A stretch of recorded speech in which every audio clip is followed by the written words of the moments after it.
আসসালামু আলাইকুম। আমি আজকে আপনাদের সাথে ভিডিওতে যে বিষয় নিয়ে আলোচনা করতে যাচ্ছি, সেই বিষয়টি হলো গরুর কৃত্রিম প্রজনন। কিন্তু আমরা দেখে থাকি সাধারণত গরুকে ২-৩ বার বীজ দেওয়ার পরও কৃত্রিম প্রজনন ধরছে না বা গরু গাভীন হচ্ছে না। এর প্রধান কারণ হচ্ছে আপনার গরুটি কৃত্রিম প্রজননের জন্য বা প্রজননের জন্য প্রস্তুত নয় বা সঠিক সময় আপনি নির্বাচন করতে পারছেন না।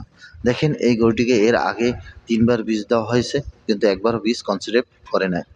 এর প্রধান কারণ হচ্ছে গরুটি কৃমিতে আক্রান্ত এবং গরুর হিট বেশি সময় ধরে স্থির থাকে। দেখা গেছে অনেক সময় অনেক গরুরে বীজ দিয়ে থাকে, দেওয়ার পর ২ থেকে ৩ দিন পর্যন্ত হিট থাকে। কিন্তু মনে করে অনেকে যে বীজ দেওয়ার পর দিয়েছি এটা হয়ে যাবে, কিন্তু আসলে তা নয়। আমরা সাধারণত যে কৃত্রিম প্রজনন করে থাকি, এই বীজটি গাভীর শরীরে প্রয়োগ করার পর যদি কনসেপ্ট না করে, তার জন্য কনসেপ্ট করার জন্য ৮ ঘন্টা পর্যন্ত বেঁচে থাকে। এর অতিরিক্ত সময় বেঁচে থাকে না। কিন্তু আপনার গরু যদি হিট বা ফার্টিলাইজার হতে আরও সময় লাগে, ৮ ঘন্টার বেশি বা ১২ ঘন্টা লেগে থাকে, তাহলে তো তখন ফার্টিলাইজারের সময় বীজ জীবিত থাকে না, মরে যায়।